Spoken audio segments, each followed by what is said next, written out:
Okay, hello everyone. I'm now calling this meeting to order at 4:31 p.m. The Student Senate General Assembly meeting to order. At this time, we will begin with a roll call to VP Tao.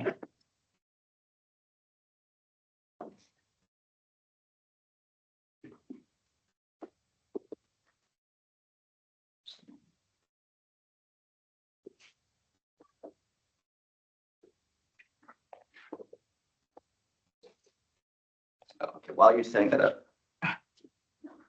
So just a reminder to everyone, during roll call, in order for you to be counted as present, you will need to have your video on. And especially for the duration of the meeting. So, Nohaya, turn that video on. Thank you. Are you ready? Yeah, ready.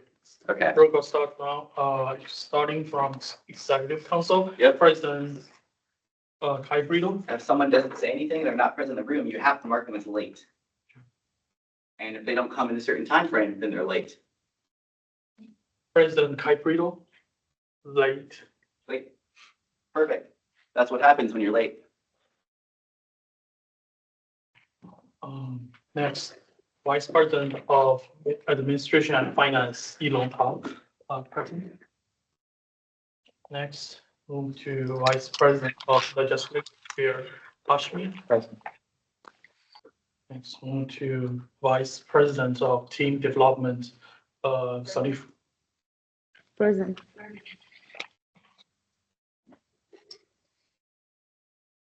Next, Vice President of Public Relations and Advisor Cole. Present. No, thank you. Right there. Move to Trucks Campus, Senate from Trucks Campus, Senator Avila. Yeah, it's really. Okay. Senator Avila. Present. Senator Sarah Browner. Excused. Senator Kamara. Present. Senator Jacobson. Present. Senator Juf. Present. Senator Mayor. Present. Senator Wilkin. Present. Next, move to senators from regional and metro campuses. Portage Senator Crowder. Present. Leesburg Senator Stacy Browner. I'm present. Present. Senate Weekend. Fort Atkinson Senator Dirks. Present. Goodman South Senator Assembly. Present. Do we have quorum? We do have quorum. Thank you very much. Okay, welcome everyone to our General Assembly meeting of the Madison College Student Senate. This is a public meeting and it will be recorded for transparency and record-keeping purposes. We're going to cover a few basic items before beginning. If you lose connection at any point during the meeting, you can reconnect by clicking the link or calling the number in your original email. To senators and other members online, please activate your video and keep it on for the duration of the meeting in order for this to count as present. If possible, use the raise hand feature when you'd like to be recognized to speak, ask questions, or request for a roll call vote. As chair, I'll do my best to call on committee members in the order in which hands are raised. Lowering your hand will take you out of queue. At this point, can the advisor pull up the meeting minutes?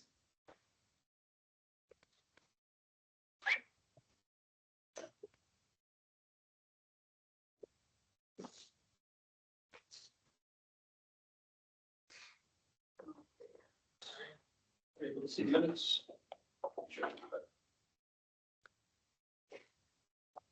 So the beginning is always usually general stuff. So we'll just scroll down to the part that changes from week to week because that's the most important. So you'll see here in the new business, we did a showcase. It went a little over 30 minutes with some extensions. We had that. We did rules for a special, bless you, engagement. And we'll be covering that in a later portion during this meeting because we did the we came up together with it, and then we'll be voting on it later. We're gonna have another office hours discussion because we didn't get to do that. And then we're gonna talk about not the, we did a little brief overview of the 9/11 flag display, but now we're gonna, talk about the results of that, and then we didn't get to looking ahead, so it goes on to this meeting. If we go on to non-business, we did a quick thing about the WSG poll, and then for committee meeting times, we're gonna have people address that during their executive council reports. If anyone has any edits to make, speak now. Hearing none, do I hear a motion to approve the minutes? I approve. Okay, Motion to meeting minute approve. writer approves. I see a second from Senator Crowder. At this point, we can do a vote by unanimous approval. If no one opposes passing the meeting minutes, we can pass them. Starting in 5, 4, 3, 2, 1. Meeting minutes have passed. At this moment in time, Cole, can you pull up the agenda, please? Under fixed. There we go. Pretty fast, I'd say. Here's the meeting agenda that we all have paper copies too. So the typical boilerplate at the beginning, but as you see here in what I sent in an email this morning, new business. Sorry, is this the agenda? This is the 9/12 agenda. Yes, that's what I just sent. Summer showcase presentations on there? We can bypass that. We can make. No, I think that's not the agenda. I have a different one printed out here. For the summer showcase funds. Yeah, because that's not on what I have here. When you fix the agenda, Lando, Yeah. you pull from the old agenda. It should be in the SharePoint. It folder. is, he fixed it. So remember how we were filling it out and we didn't want that filled out, so Lando was going back and fixing it, so. Oh, okay. That's what I pulled from, so Sorry, okay, well, you're all good. let me just read it out loud. So for unfinished business, we're gonna cover the rules for respectful engagement. We're gonna have another open discussion about the office hours per the email I sent. We're gonna be doing a voting and a speech for new Senator Nevaeh Jackson Winters, who'll be doing a speech today. So welcome, Nevaeh. Has been coming to lots of meetings today. So thank you. Looking ahead, we're covering that from last time. We're doing a town hall poll, and then we're just doing a coverage of our 9/11 display, as well as we do have public comments today from Cody White, the new budget office director, and Dr. Sylvia Ramirez, executive vice president of finance administration. That all sounds good to everyone. I don't see any edits anticipated. Do we have a motion to approve the agenda? So moved by Senator Crowder, a second by I think I saw Senator Avila first. So at this point, we can do a vote unanimous approval. If no one opposes it, we can go ahead and pass it in 5, 4, 3, 2, 1. Seems like we're all okay with that. At this point, we do have public comment scheduled. So Cody White and Dr. Sylvia Ramirez can take it away. Thank you. You don't care who goes first. I'm sorry. You don't care who goes first. Oh, I'm sorry. I thought it was like a joint presentation. Okay, No, sorry. I Cody's do have, The 3-year plan and the. oh, my apologies. I have Cody scheduled first then. Good, that's what we have. Great. So, making sure. Thank you. So I'm Cody White, college's budget director. I'm going to talk to you all about the 3-year facilities plan that we put together every year. Next slide, please. So I'll talk to you about the background, so why we do the plan, the process that we use to develop the plan. Talk a little bit about the projects that are in the plan, the financial implication of the plan, and also the next steps.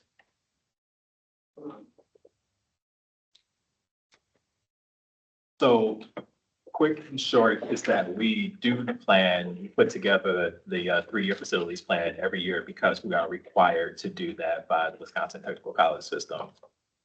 So any project that is considered a major project, which has a somewhat complex definition, but effectively for us at the college, we submit every project that we have to go out and get bids on. So that's for their approval. So anytime you have a project that you have to do that, let's say it has to go to WPCS for approval, and any project that has to go to WPCS for approval should be included in your 3-year facilities plan. One of the additional benefits is that it informs our board of upcoming capital projects that are going to take place over the next 3 years. Anytime that we have to submit something to the state, we have to submit it to our board first and get their approval on it.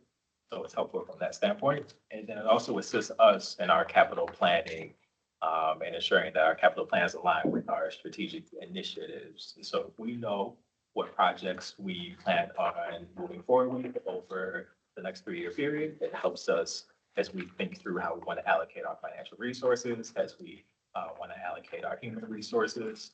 So it's helpful for that as well. And then how we develop the plan is developed by an institution-wide team. So we tap leaders from all across the college to come together and work through the projects that are in the facility use strategic plan, and the projects that are submitted through the annual capital request process. So they pull projects from that. And then we use both objective and subjective criteria to identify and score projects.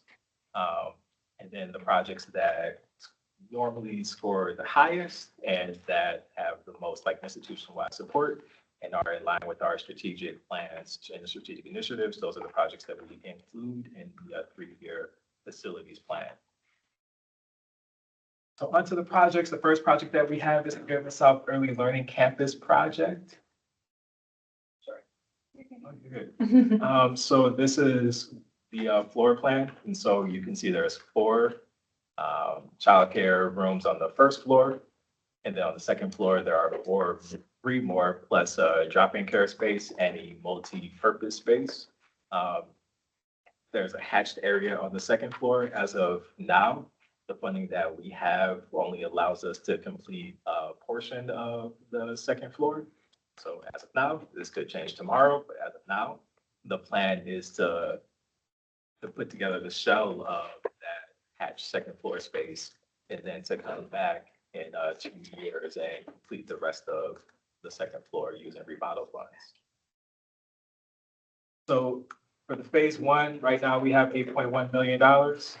We have already received approval from our board to move forward with putting together all the necessary documents. We've already received the phase 1 approval. So because this project is so large, new construction and over $1.5 million has to go through 2-step approval from the state. So we're moving forward where we have the phase 2 approval going to the state for at the November meeting and opening bids in November. And as long as that bid opening goes well, we receive bids with that budget, then we will take that bid award approval to our board in December. And then the plan is to start construction in December, and then it will take us roughly a year to construct this project. Then phase 2, if we need to have a phase 2, next slide, Jeff, next slide. I apologize. You're all good. We'll be again finishing the second floor. So we estimated that will cost us $1.5 million. And then because of like state law, we wouldn't be able to like move forward with that until 2 years after we received approval to move forward with the phase 1 project. So we wouldn't be looking at getting our board approval, state board approval, and bidding the project until spring 2026. We would construct that project over the course of the summer. Next project is the Student Affairs Renovation Project. So that project is focused on 2 areas of the building, the D section where the majority of our student affairs programming is located right now, and then the gateway where some of our additional student affairs programming is located, primarily financial aid and enrollment services. So looking to almost completely gut both of those areas and reconstruct it into something that's more modern and that allows for more sharing of spaces and is easier for students to navigate. So that budget for that project is $7.9 million. You can see where we are on the timeline. We actually just opened bids today and they came in with that budget. So we're very excited about that. We will take that low bid to the October board meeting, and then construction is scheduled to start in October. And then it'll take us a while to finish all the phases of the project. So January 2026 is when we plan on having the final space, the gateway, open. Health Education Building. So this is the second phase of this project. And so we're focused on, for this project, on the first floor. So we have 4 projects in here. We have the Student Wellness Center, Nursing Assistant Lab Space, Dental Assistant Labs, and also the School of Health Sciences offices. That project is estimated to cost $3.4 billion. We've already got our board approval, already have the state board approval. We'll be opening bids on that project next week. And then, if that goes according to plan, then we'll take that low bid to our board in October. And then construction will start in October. And the last phase of that project, the nursing assistant project, will be completed December 2025. Reedsburg EMS nursing, so now we're getting a little further out timeline wise. But so for this project, we're looking to modernize the nursing labs and the EMS lab at the Reedsburg campus. So we're estimating right now that that's going to cost $3 million. And so it's a little further out. So now we're in 2026 for approvals and for construction as well. Veterinary sciences. So this is a project that we've had on our plan for a while, and we've been trying to figure out like what's the next phase for that program. Does it stay here at Truax? Does it move somewhere else? Right now, the assumption is that it's going to stay here at Truax, so that's what's built into 3-year plan and what's assumed in the project estimate. So right now we have $3.5 million set aside for this project. Again, we're looking at spring 2026 for all the approvals and the bid openings, and the construction taking place over the course of the summer and fall 2026. Truax North building. So we have already, or we're in the process of relocating the construction and remodeling program from the Commercial Avenue campus to the Truax North building. So that's on the first phase on the top left side of the screen. But there's more space available at that facility.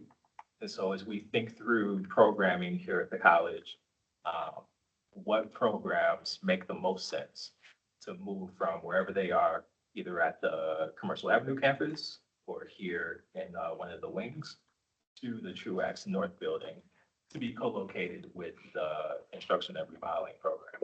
So we have some space on the first floor, roughly 18,000 square feet. And then we have some space on the second floor, roughly 20,000 square feet.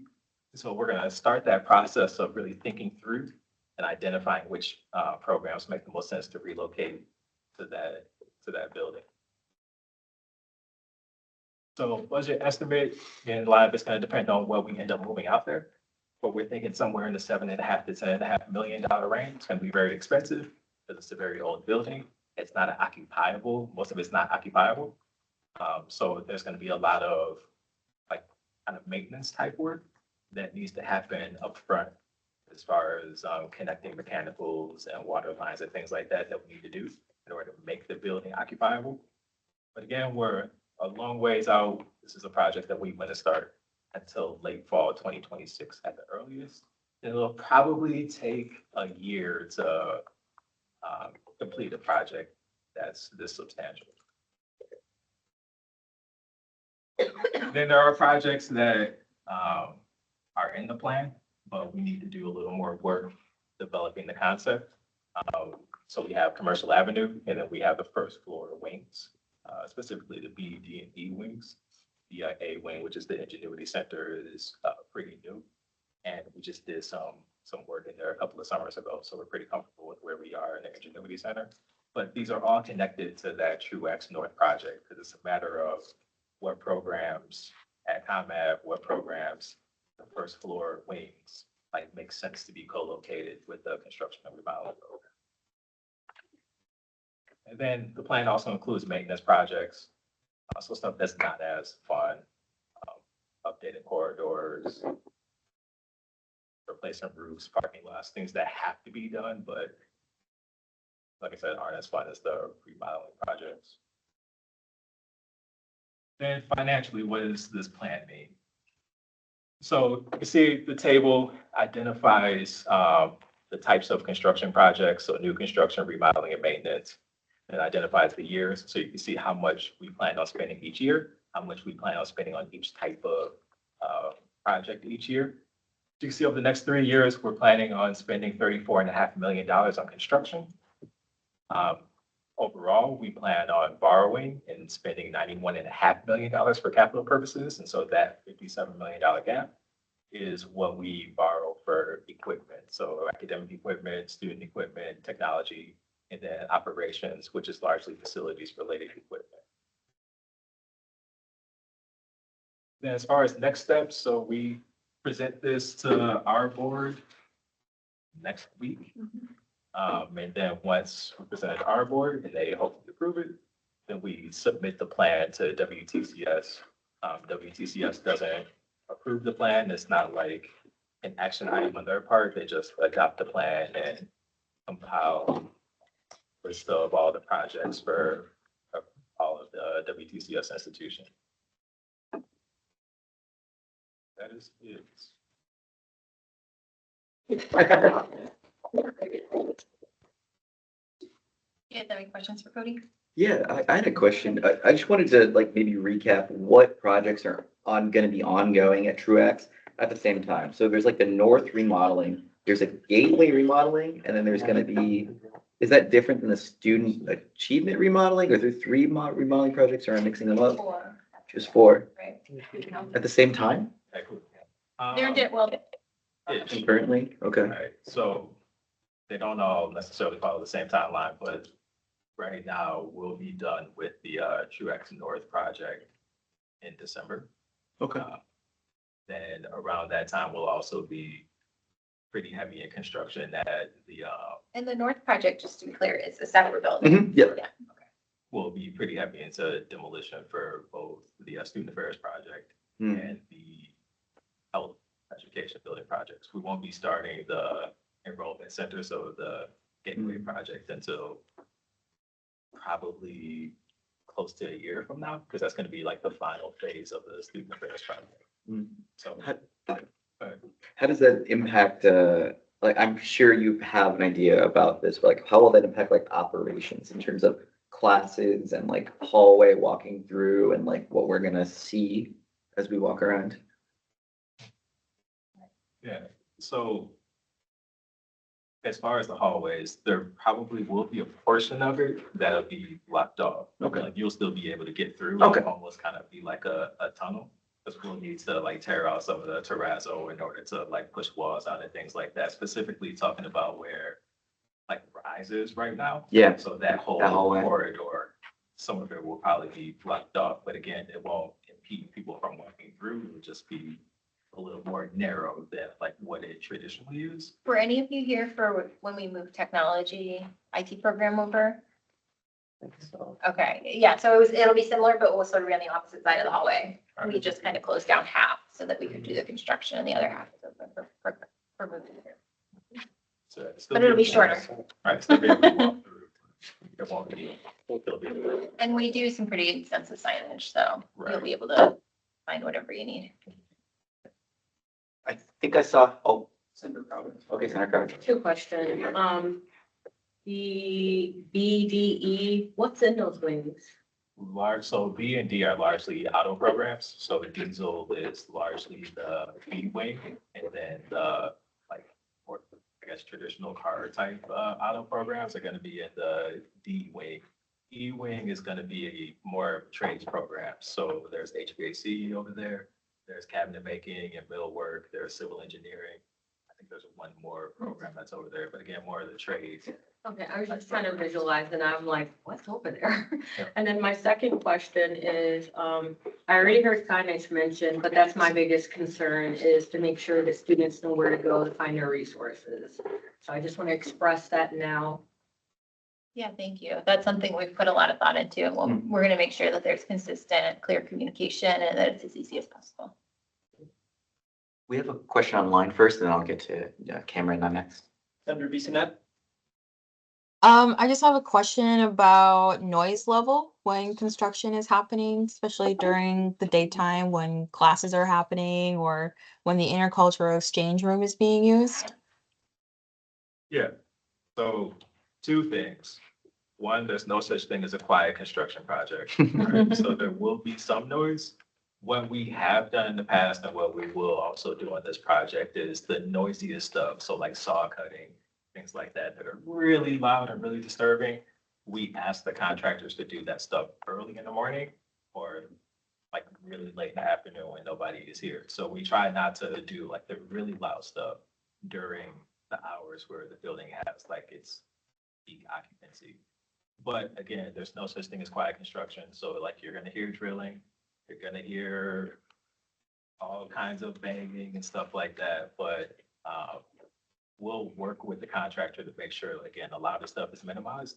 And if it does start to become intrusive, that's going to be feedback that Fred Brecklin, our college architect, and his team will want to know so that they can work with the contractors to, again, shift some of that loud stuff to other times of the day. Yeah, sometimes we've been able to work with them even like if there's a holiday or other days where like the college is lower occupancy, when possible, we actually shift the work to those days too. So definitely let us know if you're experiencing it so that we can work with them.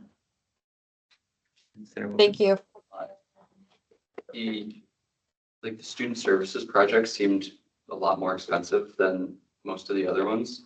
I just don't necessarily understand how. Like the early childhood learning center was like 2 whole floors for like 7 million, whereas that was like the student services for 10 million. Yeah, so a lot of it comes down to the type of work and size of the project. So the student affairs project is 35,000 square feet. So obviously the bigger, more square feet you have, the more expensive it's gonna be. It's roughly the same cost as the childcare project, like one was 7.9, the other is 8.1, so they're about the same, but they're also not necessarily the same size, but the childcare project is smaller, but because there's more demo, because you're having to demo effectively an entire building and then add on to it, like the interior of the entire building, add on to it, that cost per square foot is gonna be higher. Whereas the student affairs project, it's bigger, but has a like square foot wise, but has a similar cost because the work isn't gonna be as intrusive. So a lot of the space is gonna like stay the same as far as like the offices, where like the dean of students is located. We're not gonna be moving those offices or like decreasing or changing the size of those offices. So you're gonna see lower costs because there's not as much work. So a lot of it's just like that math problem. The type of work, the square footage, like that kind of stuff. That makes sense. Thank you. You have mentioned the VETech area, and while you were giving the presentation, you said, I also work there, and I've heard that that area haven't been remodeled since the building was found, basically, the building was built. You mentioned that they were trying to move out from the building. You have any information about that? Yes. Why it's getting, What it phrased it is they were trying to move out. Phrase it more as they were thinking about like, what's the future of that program? What does it look like? And is True X necessarily the best location for that program? Right now, that's the best option right now. Okay. Which is why like that assumption is built into the plan. The space hasn't had a substantial remodel in a long time. Yeah. We've done like some small improvements and we've also like moved their faculty out of that space so that there's more space for like Student. more programming Yeah. type work. So we have done some things. We've also increased like storage options in that space, but no, 100% correct. We do need to do a more substantial remodel of that space, especially if they're going to be staying here. And right now, the assumption is that they're going to be staying here, which is why we have $3.5 million set aside to modernize that program and modernize that space. I just have a general question, because you mentioned that there was the needing to wait the 2-year span between the approval. So I'm just wondering, can you tell us a little bit more about that? Because that's interesting to me that you have to wait the 2 years. Yeah, it's interesting to a lot of people. So anytime you move forward with a new construction project, and new construction being you're either acquiring a site, you're expanding, adding square footage, reducing square footage, anything that's a change in like the college's facilities, but the square footage of the college's facilities portfolios, you have to wait 2 years in order to like do another project at that site that's related to like that. We'll just say at that site. I think my understanding is like the intent of that is to protect taxpayers, to make sure that like we're not Yeah, just like filling out new space all the time. And Right. then at some point we'd come back and say, oh, well, now we need more money, so we have to upgrade all the new spaces we bought or something like that. Something like that. Cool, thank you. Do you want to do your extension? I make a motion to do an extension for 5 minutes. I'll second there. Second, okay. Vote me now as approval if no one's opposed to that, and go and approve it in 5, 4, 3, 2, 1. So there's a feature here, opportunity for, what's it called, Robert's Rules. It's called lend a voice in Senate. So Senate technically has the floor, but if a member of the Senate lends their voice to a member of the public, they're allowed to ask questions. So here I am, the president, lending my voice to prospective Senator Nevaeh. Okay, I was just wondering, so about the like noise level, I was just, and how space it would be, I was just wondering how accessible the space would be for people who are maybe like in wheelchairs or, people who like maybe have like hard of hearing or like have sensitive ears, like, would they be, would you guys work with like disability resources with that and kind of make sure people know who like have those type of, disabilities are aware of the noises? I don't know Yeah, if that makes so sense. for the first part, wheelchair accessibility, the effectively tunnel that we'll have to build will be wheelchair accessible. It'll be like ADA requirements. It has to be ADA requirements. So anybody will be able to get through that area, not that area of the building, but the tunnel that we're creating. Because the space where student affairs is right now will be like offline for a while. As far as the more sensory items, 100% work with like DRS, Daily Resource Services. Forget the name of that manager. Skyrider. That's the People. he's both. So I can let him know so that can be like communicated to us so that you can find the accommodations that you need. Okay, thank you so much. At this point, do we have maybe one more question that we could take at our time capacity? I have a question. Okay. It's the a last quick question. You mentioned the student affairs area going to be at the foundation building. I can say that. No? Sorry, maybe Dr. Casper said that. Okay. He said that the student affairs area going to be moved out to the foundation building. Do you have any information about that?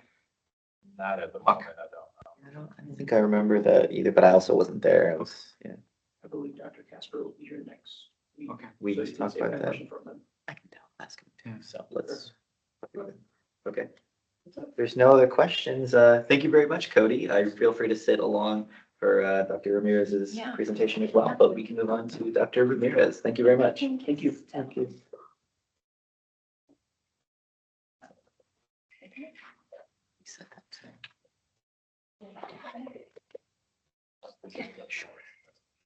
No. So Heather Smith is who we meant to say For DRS. for Disability Right. Resource Services. Well, then I just sent the wrong email. Some great questions, everyone, too. So thanks for keeping them on their toes. All right. How much time do I have? 25 with question time built in. All right, well, I appreciate the opportunity, President Brito, senators and colleagues. So I'm Dr. Sylvia Ramirez. I'm the Executive Vice President for Finance and Administration, which I told you. As part of that, I'm responsible for, so I'm going to tell you this because help you narrow your questions. Various things, including public safety, auxiliary services, which include the bookstore and our dining budget, like Cody's on my team, facilities, including construction, and then operations and maintenance, events, finance, and technology services. Our Chief Information Officer, Corey Kreisinger, is on cabinet, so I believe he does come present to you separately. So I wasn't planning to give you technology services updates today. If you have questions, I can try to answer them. I'll bring it back to Corey. I do have some exciting information as well as some questions for you. So the first thing I just wanted to share, and I think you guys are going to get some communication about this, is that September is National Student Parent Month. It was a designation created in 2021 at the federal level. This September marks the second year Madison College is celebrating student parents during this month. And so with immense credit to one of our amazing student parents, Darren Wellens, who if you don't know, I highly recommend you get to know. He's awesome. We have a ton of events that we're working on for this month. I put in the chat for the meeting a link to the event information. But we're going to be doing everything from tabling at campus fun days in partnership with Student Life to family night in partnership with athletics at a women's soccer game. We're having the student parent party at the Black Earth Children's Museum, and we're just finalizing having a student parent event at the Madison Children's Museum. Both of those events are free for families. We will have events at all 7 of our campuses. Employee families are welcome, so it's a great time to just get to hang out and get to know people in a different capacity. Each campus also has a banner, one of those kind of flags that we put up, identifying that it's Student Parent Month. They have kid-friendly treats, although I will say here at Truax, our kid-friendly treats are only coming out for the events because there's just way too many people and our treats would be gone immediately. And we have recognition spaces to connect students with fun activities, as well as to supports we offer here at the college, including our Student Parent Club, our family study spaces, and our free baby basic needs supplies. So with Student Parent Month, if you are a student parent, we also have these awesome shirts free to students. They have Baby Wolfie, which you can all say, oh, he's so cute. And then they just identify you as a Madison College student parent. For our staff who are supporting the events, we do also have Madison College Student Parent Champion t-shirts. And actually just today, so some of you might have gotten the email from the president today, if you make a donation, not you, because if you're a student parent, you get the student parent shirts free. But for staff who make a donation to the to our care center that we're working on, we will be giving them student parent championship shirts as well. So you'll start to see these around, and it's a really big, important part of how we make our culture here at Madison College more welcoming to student parents, if there's a way to sort of see that you're a part of the community. So very excited about that. Me and my kids will be at several of the events, so they're awesome if you want to meet them. One of the other areas that's my responsibility, comes up a lot for Senate, is dining in the bookstore. And so they're both under auxiliary services, so I'm going to talk about them just a little bit together.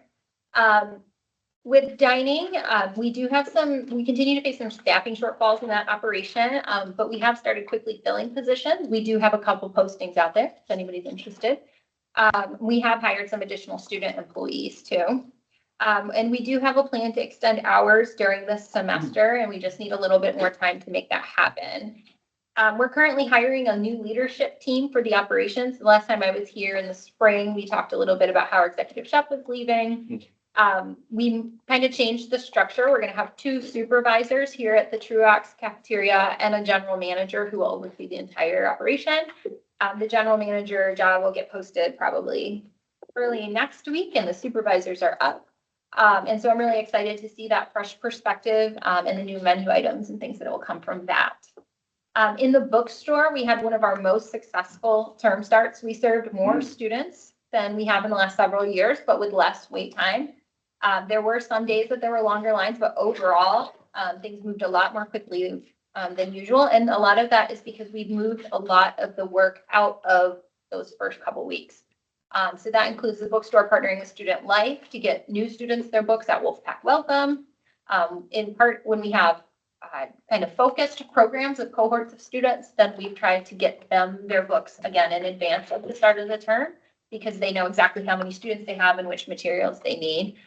For the general student population, where you're not in a cohort, you're not brand new, and then you have a little bit more of a tendency to change your classes around sort of as the term starts. Those are the students that still are in the line kind of working through, but we're continuing to try to drive down that so that it's really only students who need to access the bookstore those first few weeks that are there. And so that's another one where we've had requests to extend hours, and we're working with the team on that. And so I'll take all your questions at the end, I guess, because then that way it's easier.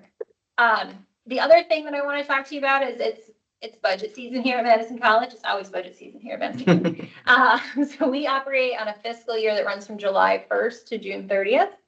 So we're already a couple months into the current fiscal year. Same fiscal year you all run on, right? We have a budget for each fiscal year, which is required by law. And to develop that budget, we have a budget development process. Our process actually runs very similarly, just on sort of a larger scale, to what Student Senate does in partnership with the Student Activities Board. For us, the process kicks off in October and lasts until March. There's various stages and approvals within that process, but the first one that starts in October is where the departmental budget managers, the managers of individual departments, submit their budgets for what they anticipate their needs are for the upcoming year. The process is guided by Vision 2030 and by our commitment to being good stewards of our fiscal resources. There's just one note I want to make before I get into some of how we're working on our operating budget. So we have two sort of primary types of budgets.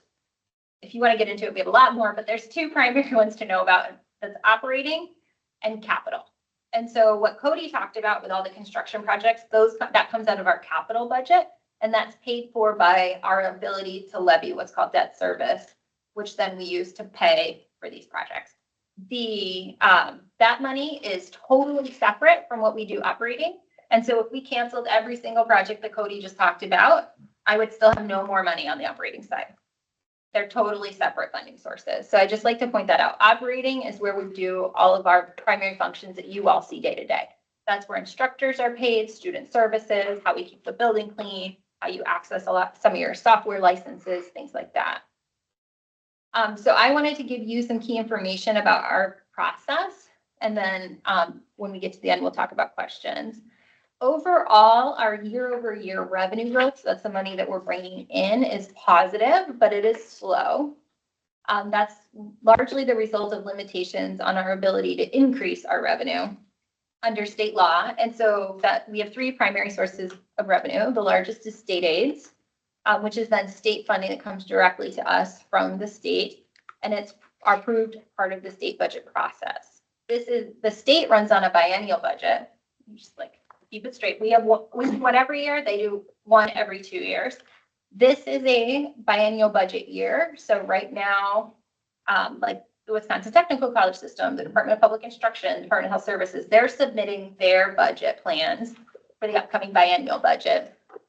However, we're not anticipating significant change in our state aids at this point because there's two major things that need to happen before that could happen. One is there's an election, which means that right now we don't even know who would be making the decision about how much money we might have, especially with the district changes. There's quite a bit of opportunity for turnover in the state legislature this year.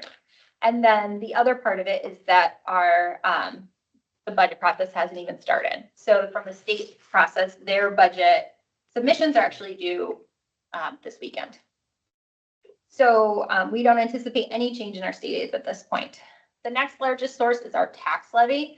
And so that's our ability to collect revenue based on property taxes, similar to how the school district or what the city of Madison is talking about with their tax levy referendum.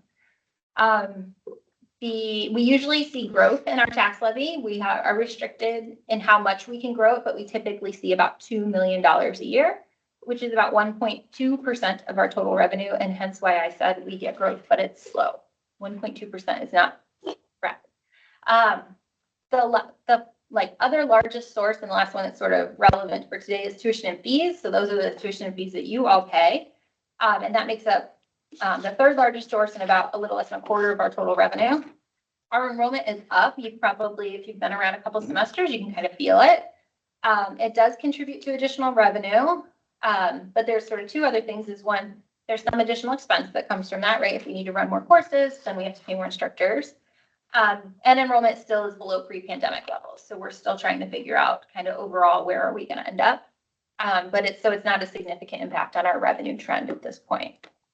On the expenditure side, so that's how we spend our money. We kind of go into this process with some themes. Because we have a collaborative process where individuals throughout the college participate, we want to give them the guidance that they need to be able to do that effectively. So what we're really focused on this year is maintaining our quality instruction and student supports, making sure that we're helping students, including all of you, achieve your goals. We're also focused on Vision 2030 and the alignment with that, as well as just trying to continue to be attentive to transparency and making sure that where we assign expenses aligns with where those expenses are used. We do spend over 80% of our budget on personnel. Makes sense, right? We're very people-heavy operation. We rely on people to teach the classes, to support the students through student services, to clean our buildings. All of that is people-driven. But we try to be attentive to that because that is a substantial component of our total budget. We do also have a process where we assess programs and services to make sure that we're offering the right mix for students and to meet employer needs. And so that work is ongoing. And our new budget director, Cody White, is right here, so can answer any questions that you have. I also had 2 items that came to me from Dr. Casper, and I wanted to learn a little bit more. So these are ones where I have questions for you. Oh, Am I over time? No. No, I you're think we're not. good. I think you said. Okay. Yeah, 13. So one is there were 2 requests, and so I'll kind of, there's questions I have from the same. One was for additional outdoor seating at Truax, and one was for benches and outdoor fitness here at Truax. And so I wanted to just understand those requests more. The way it works here at the college is both of those would be capital requests. And our capital request process runs on the same timeline as our operating budget process. So we can put in capital requests starting October 1st. So the timing of getting to talk to you is perfect because I can ask some clarifying questions. And then I wanted to understand from you all, if I have further questions, who's going to be the right person to connect with. And so my questions on both of those, so one is the outdoor seating, the other one is the benches and outdoor fitness, is how high of a priority is this for you all? Because that's an important question that I can answer when I submit the request. When I'm submitting it, if I have additional questions, who would be the right person to talk to? And then have you had any conversation about campuses other than Truax for these specific items? So those were my questions on those. Yeah, I think we can. And then that's all I had for sort of report out. So from there, I can take questions or answers. So for the first portion, just to address your response, I think that largely comes from our Senate training day when we had discussions. So Senator Mayer, Senator Orlando Dirks, and I had a discussion about like having outdoor classrooms. And, well, if you want to explain what this summer and stuff like that, what led to that thought. So this summer, I was in Eau Claire for 10 weeks doing some undergraduate research, and their campus is, oh my gosh, it's so beautiful. They've got outdoor classrooms, so like, benches and stuff all over campus where students can hang out and talk to one another and, even attend classes. But essentially, just seeing all that there kind of, inspired me to kind of bring it to Kai, who also visited and got to see all of that and was very impressed. So We got to use some of the equipment too. yeah, there's just a lot there. And I'm like, imagine if we could have that sort of environment here at Madison College too. So that's sort of what spurred that on. But yeah. Were you talking more like, so I Googled it, like they're more theater setup where Yeah. okay. Yeah, like the amphitheater thing. Yeah. Yeah, something that we could kind of use. I do know there's the trail to the parking lot, which there is potential for. There's like a circle out there, which is like a beautification project thing, but something that's also, utility wise that people would actually kind of use. So not just for aesthetic purpose, but some like utility, like we have some climate change classes and botany classes or things that could have the benefit to have outside in the spring in the later half and in the fall in the early half before it gets too cold to be outside. Yeah. Like these are opportunities we could be making use of, especially like we have a garden. Like, I don't know if there's any classrooms that make use of it, but it'd be pretty innovative to incorporate that into our academic programming. Yeah, well, I can't do that part. But that would That's not part give of a my- justification. But when Yeah. Dr. Giles is here, she's a Uh-huh. great person to talk to about that. But certainly I can help on the spaces side of it. So in addition to like an amphitheater and some other outdoor classroom type setup, there was also the request about fitness equipment. And so what Dr. Casper said, I'll read you, I wrote it down. Interested in benches and low impact fitness structures like balance beam, pull-up chin-up bars, such as the ones that are Was that along you? I did the bench. some Sorry. parks and bike paths in Madison. And then he was asking some questions of me about where they could be placed. So I wasn't sure if you all had them. I think there's aspects of all that, and that can go first. So there's some parks here in Madison that have like these low impact Yeah. fitness things that are like metal or, okay.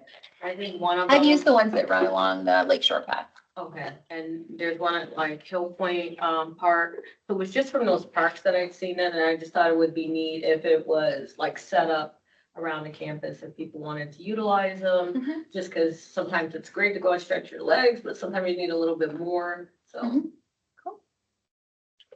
The other thing with benches is in the fitness center last year, I wrote an article because there was also, so there was a referendum last year. Every 10 years, they do a referendum on fitness equipment and decide how much they should increase the amount of money to allow to fund for student access to the gym and other recreational activities such as intramurals, which you're just releasing out this year. So that's, factoring in again with the student activities fee as well as the additional, just specifically that fee. But yeah, there's like not enough benches when, like, there's the high peak times inside the gym. I don't know, Cameron, if you can attest to that. I feel like, that bench is something that people could use, but I feel like people end up not having enough of them. Do you feel like that's the case? I would say the free weights are the hardest to get your hands on. The benches are easier, the dumbbells. Okay. Yeah, so there's like high peak time periods during the gym where you can't like use all of it. So I don't know exactly how you would solve that without, an expansion of the gym.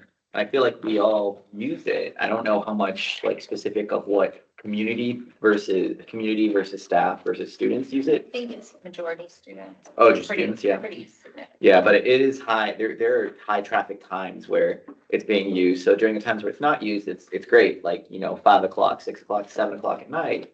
You're not gonna have that much there, but during the peak times, like 11 to 1, really, during the lunch hour, because people go like, to the gym and then they eat lunch afterwards.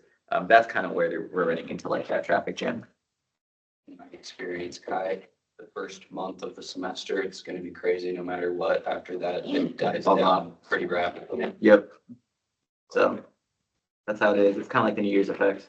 Yeah, pretty much. So yeah, that's everything on that. How much more time do we have for questions? Still have 7. 7 minutes. Well, one thing that we were just talking about in legislative affairs today, and I think Annette will be interested in this too, is that there was talk of having a food policy group. Do you know when that's gonna come back again? Because one thing that we discussed was about quality of lunch food. Also, I remember last year reading an article about the increase of prices from what it formerly used to be and for where it is now. Last year, as school is starting in 2023, I wrote an article about the changes in the lunchroom. And that time period, Ben Monty, like, I love the dude. He's over at, UW Health now. But, we reviewed the budget, and I think in 2021, it was like minus $615,000 operating budget, or no, 695, 670 something, and then 615 the year after. So there was an improvement in the deficit, but it's still running at a deficit. See, Linda. So like that's kind of what we're running at here. So like, what are we doing to improve upon that? I don't have the numbers from this past year, and I imagine that with your new job, you maybe don't have access to that right away. But what are we doing to improve upon it, and how can Senate help? Mhm. Yeah, so we've done some pretty extensive work around staffing, and we think that the new structure is going to help a lot with the cost as well as the quality of food. I know that the increasing cost of food is a challenge, not just for us, but across sort of anywhere you eat. And we have had some conversation and will continue. It's part of the responsibilities of the new management team to do more assessment of like, because we haven't had folks in place to do it, but to do some clear menu pricing. So making sure that we're pricing our menu such that the food, like we're covering costs, but then also doing external benchmarking, right? So like if you go to Subway and you get a turkey sandwich, how much does that cost compared to one year? Now, of course, there's ingredient differences and things like that, but just making sure we're sort of roughly in the zone of what you would expect to pay. I think what would be really helpful, and I can talk to our auxiliary services director, Kim Henderson, about a student. It sounded like there was some interest in sort of a student group that Yes. Can I speak on that? Yeah, go ahead, because I know we had to pause that other Yeah. team. Yeah, that's what I was gonna say. There was one started and then it was paused, but it just kind of abruptly paused and not really explained from my. Oh, perspective. yeah, I apologize for that. So the reason that team was paused is our executive chef left the college. And so without that role function, we wanted to make sure that we wanted to get that hired before we continued with the group so that the person running the operation would know the direction. Yeah. Due to just kind of complications on the administrative side, that job still has not been posted. It'll get posted next week. I So went digging and I did find that out. yeah, and so we will follow up, and I do apologize. I'll make sure that I'll remind the team about the importance of communicating out when we have to pause those. But I'm glad you're still around so that you can maybe participate with us. And Kim did tell us, by the way, she told me, so I knew it was on pause, and I think you knew as well, right? You I didn't? knew after. Okay. Gotcha. Yeah, we do anticipate resuming that work. We just need the person in. Mhm. I just wanted to also, I guess I was wondering if the, eating food outside of school, if that policy was gonna be re-looked at.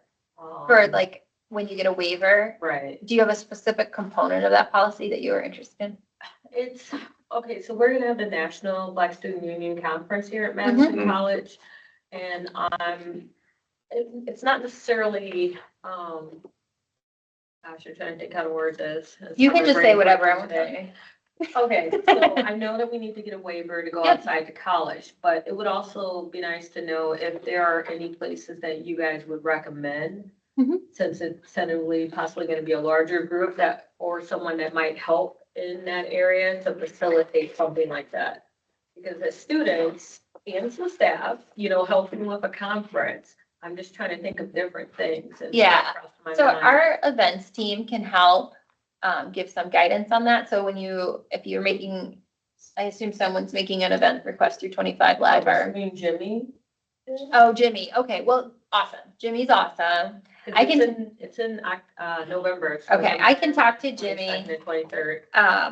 about the waiver. So getting the waiver from catering is generally pretty straightforward. Yeah. My recommendation is just to ask for a waiver. Mhm. Like, be very clear. That's what I was thinking. You can just too, message ask for catering. it. I've gotten waivers. Yeah, and just say like, I would prefer a waiver, but here's my event information. They'll let you know if usually they can grant it. I've done it before. I got a waiver for our student parent focus groups, which by the way, if you're a student parent, we have focus groups next week. And so anyway, we got a waiver of food for our student parent focus groups. And so we just requested it. One thing that's awesome about Jimmy in particular is that, so he works for Dr. Grady, and Dr. Grady's team has a really deep knowledge and experience of food vendors throughout the college or throughout the Madison area who are particularly representing different foods from different parts of the world. And so if that is something you'd be interested in and like bringing in food vendors that are more representative of the students who would be attending the event, we can do that. If you just want whatever's cheapest, Cranberry Creek Catering is the cheapest and it's good catering in Madison, like almost 100% of the time. And I'm happy to. Y'all are connected, so you can. Yeah, you can does send anyone- an email on Before we One continue, more does question. does but anyone it's else not have? about that. Well, you could, Yes, you know it, right? Well, it depends. So does But it's anyone else? related to Senate. Does anyone else have a question first or Yeah. for the last part? If they don't, then I'm not seeing it, so Annette, go for it. Okay, so in the different areas of your departments, do you guys use student interns? That's what my question was. I'm Yes. hoping that students are being utilized so that we can gain We do. knowledge. So in addition to employing students generally, like the events team, a lot of the people who do set up and take down are students. And like the Welcome Center is all students. I just feel like there's a difference between being an employee and being an. Yep, intern, absolutely. where And you I can agree. So we use students quite a bit as employees, but we actually run a summer internship program within finance and administration. And Cody invented it, so he can answer all your questions. But I had an intern this summer and it's a phenomenal opportunity. It's a full-time paid internship here on campus. We do professional development as part of it. You get to meet with different college leadership. You attend a board meeting. It's a really phenomenal experience. And we worked really closely with career and employment to make sure that we were putting together an experience that was really beneficial to the students. And I will say this summer, I think we got all top marks from our student interns in our survey. And I think we did last summer too.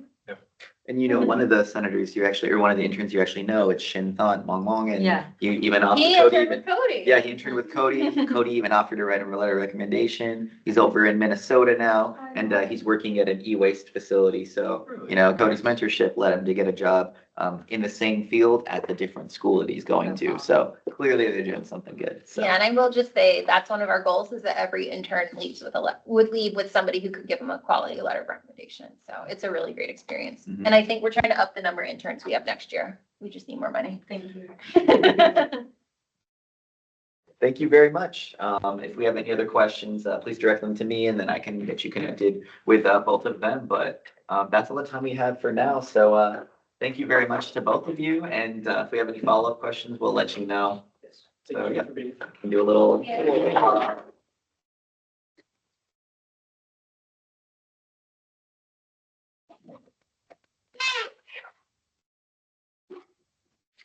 Okay.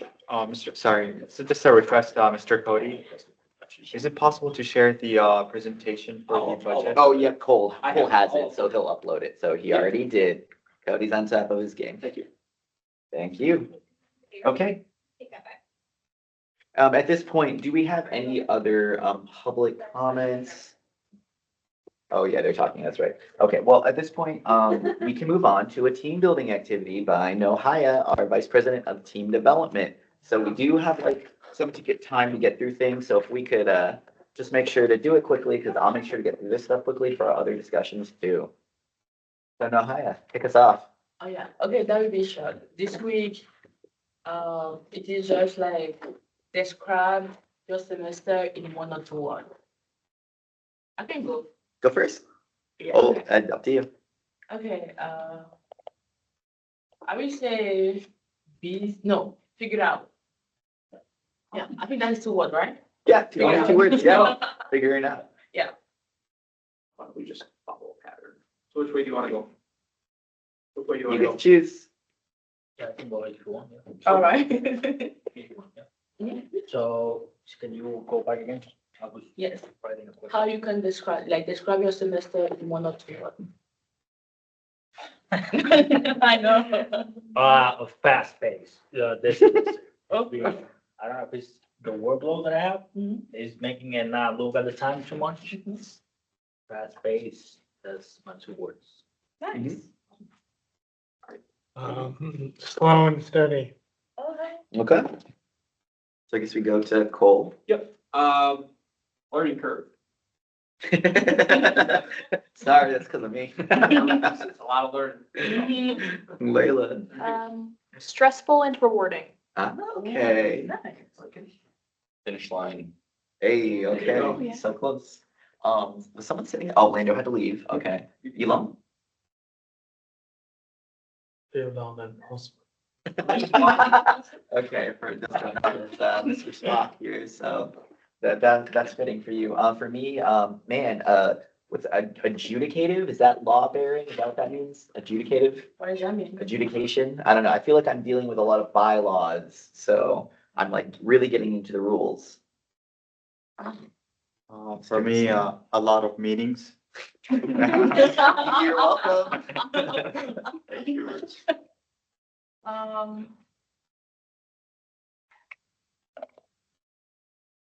Mine would be, I guess, reorganizing and reorganizing again. Okay. It's fair. We do have some online folks. Maybe we can start with from going there. I think Sylvia's first from what I see. Mine is challenging, but a good challenging. It's every year that I attend college, it just seems to get more complex, obviously. And I think that's really cool that I can feel and see that in my real time. So it's been challenging in a great way. That's good to hear. Maybe Stacy's next. Honestly, I don't know. That works. I don't know. IDK. That sounds good. Is Sierra okay? she's struggling. Her, in case. Well, you don't need to so- say, but is she okay? It's okay. That's all. Yep. Yeah, I mean, it's fine. I can tell people, what's going on. So that Up way to they're you. kind of aware.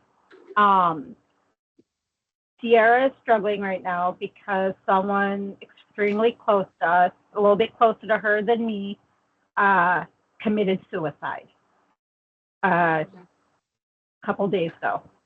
And it has hit her very hard. And she is not functioning as well as she could Mhm. due to this, because I've had people in my life, family members and friends, do that. So I'm kind of, I don't want to say immune to it, but it doesn't hit me as hard as it does her, because she's Mhm. got such a huge heart and she's never had to deal with someone committing suicide before. And knowing that this is Suicide Awareness Month, Mhm. it's just it's a tough situation. Yeah, it hits harder. Thank you for sharing that. You didn't need to. I did know about, obviously, as you know, but like, Yeah. yeah, so thank you Yeah. for taking the space to share that with the, Yeah. the relevancy of the month. Okay. Yeah. She didn't mind me sharing it, and Okay. it's something that that happens to a lot of people, college students, high school students, older people, younger people. It's just something that's going on in the world right now, and it's happening a lot more than it should. Yeah, that's why it's good to talk about it. So thank you. Yeah. Um, You're welcome. sorry to make you follow this, Ibrahima, but if you want to share something, just continue the trend.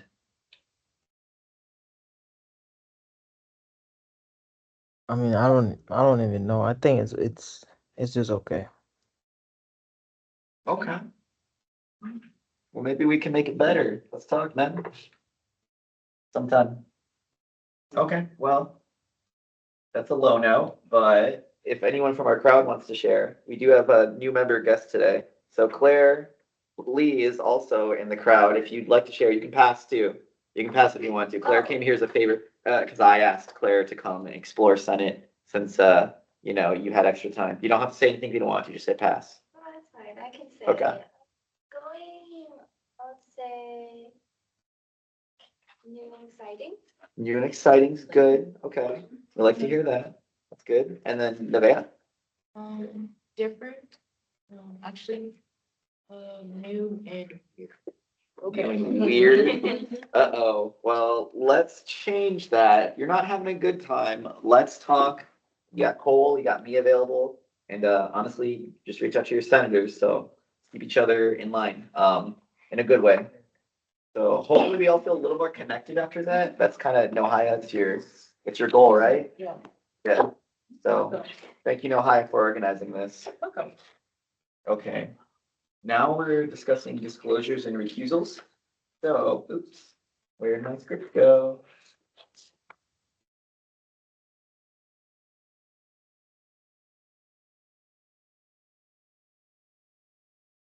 Well, if there's anything you need to disclose or recuse yourself from, then please share that now. Blah.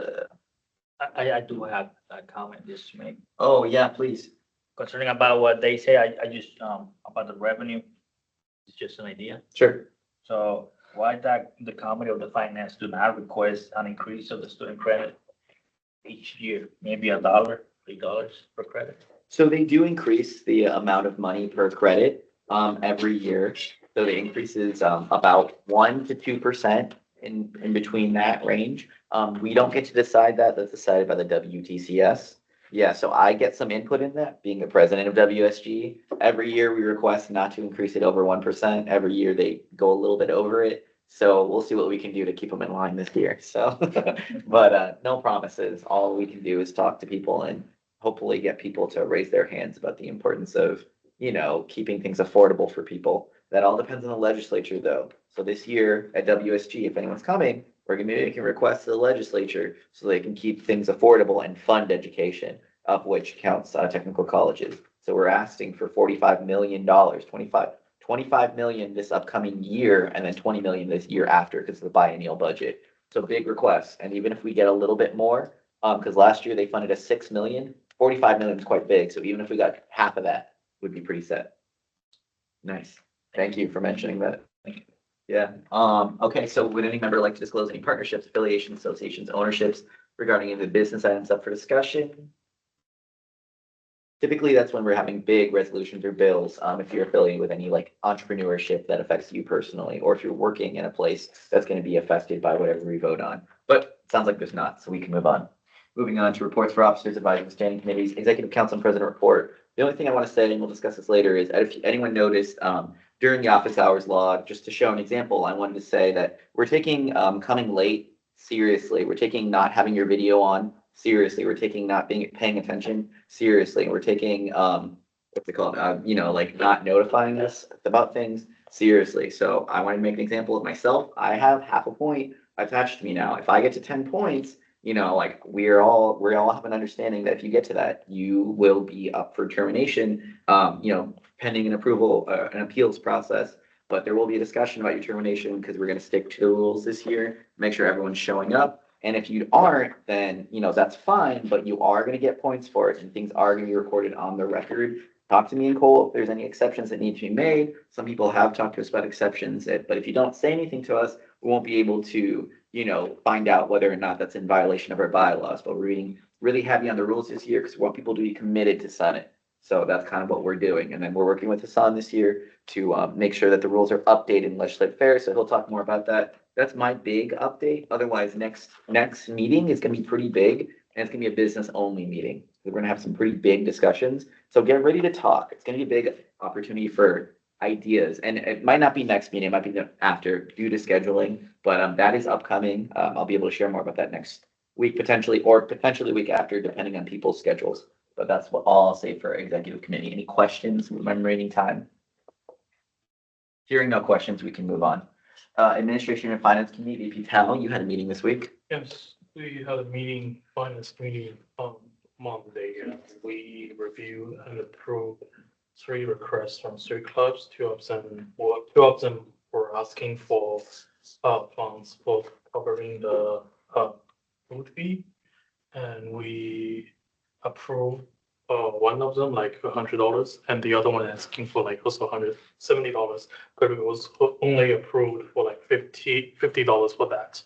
And the last club asked for like a hyper fee for traveling to Chicago to join a machine tool show, and it's $1,000, and we approved that as well to cover the travel cost and the rental car fee, parking lot fee, and etc. And yeah, that's all.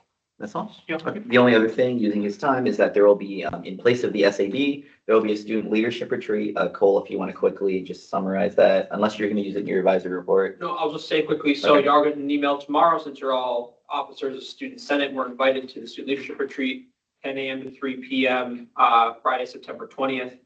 You can attend all of it, great, part of it, awesome. There will be food provided. If you need to only attend part of it, please email me directly. Y'all will be receiving an email tomorrow that is automated coming to everybody. And please, you need to RSVP for the event if you want to get the food that just helps us with our count. Thank you. Thank you. Okay, we can move on. Legislative affairs go. Oh, sorry. I was just wondering, I don't want to say your name incorrectly. Elon. Elon Pao, right? Okay. Or just VP Town. Thank you. Do you have a copy of or can you provide a copy of the, The club guide. yes. We can forward a copy of the club guide Thank to you, you. or I'll give it to you so you can send it to her so that, we shift responsibilities over. Sure. Yep. Thank you. Hassan. I had my first day meeting today of Committee of Legislative Affairs with Cameron being there in person and President Kai, also Advisor Cole being there. And also you were online, and Margaret Senator Juve was late, but she was also there. we did talk about in-person and also virtual attendance guide. We did also talk about if if your camera is not on, is half point. Potentially, we don't need to Yeah, make a yeah. rule about that. Yeah. Also, Cameron has some new ideas for the Senate. Do you want to talk about his ideas? It's up to you. Yeah, you can. Do you want to talk about your? Yeah, I'm trying to remember my. Yeah, I forgot too. I wrote it some. One was, as far as pushing bills and resolutions through, I don't think it necessarily. The month. Well, wait, what? So basically, it was like having an event tied. Yeah, to it. Yeah. Yeah. Sorry, I didn't catch the No. last part you said. So like in previous past, so like, for example, we just did the protective services, resolution, and then tied to that, we were also planting flags and doing stuff where, you know, it puts us on campus and people see us doing the work. Whereas with like the LGBTQ Pride Month bill, the great bill, or it's a great resolution, and I support it, but we didn't necessarily do any sort of events for it. So like, what good does promoting the month if we're not gonna actually do an event to tie into it? Yeah, and even Juneteenth, we tied it to a specific event that me and Angel and Giovanni showed up for. So we were there physically, in a space for it. There was one other one too that I can't remember now. but we could. Yeah, it's okay. We also talked about the culinary program, and this is when we realized that Sylvia is coming today, so we Mhm. could ask her some questions. So thank you for asking that Yeah. question too. And then quick, oh, yeah, Angel. How do you plan to tackle that? To tackle the change in bills. No, just the presence on the bills that we are actually implementing. I guess to tie events into it, you know, like not, or I'll vote no on something if we don't plan to, you know, if it's all words and no action. So we were thinking about, when there's an LGBTQ pride bill, why don't we shift it? So there's events that they are going to be working on. It's like Trans Day of Remembrance, it's International Pronouns Day, it's National Coming Out Day. Those are three tangible events that occur around the same time. So it's like when we can talk to them and talk about what they're planning, we can tie it to those events. It doesn't need to be Pride Month. It could be specifically for those events. So, and the bigger reason is that during the summer, everyone always had, so the past 2 years, we all have a disagreement over Pride bill for some reason. It's the first bill you have and people, you know, come in hot with their opinions and they think it's all about whatever difference. And then people, you know, kind of creates a division, which was never the intention. You know, I was there for both of them. I introduced the very first one. It was on Pride Month, the first day of it. And like that caused like, I don't know, it's kind of like that's the start of it all. But if we tie it to an event and say we're gonna be present to an event, I feel like it'll be a lot simpler for people to understand.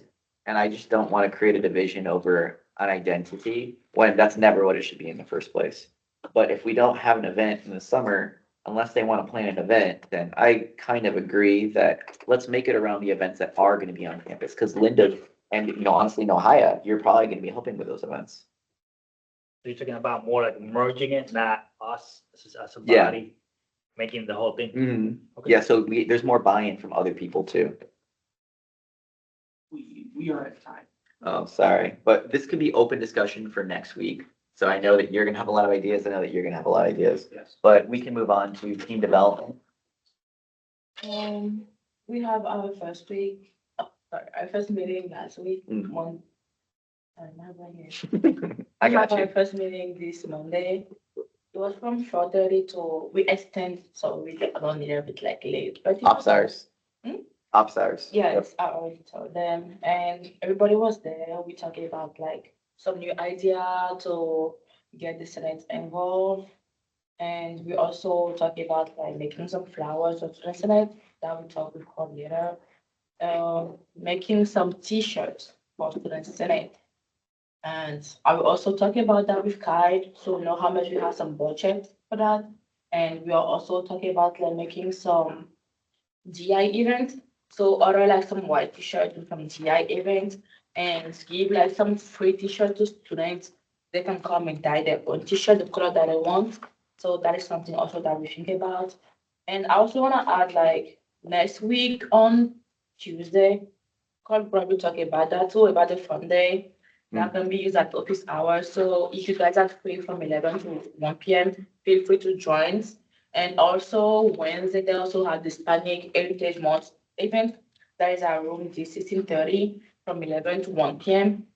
I didn't get the sign up for the volunteering yet, but I probably send you that by email if I get that. So feel free to join also and wear your Senate jacket. So just like to go there, help and just like get involved.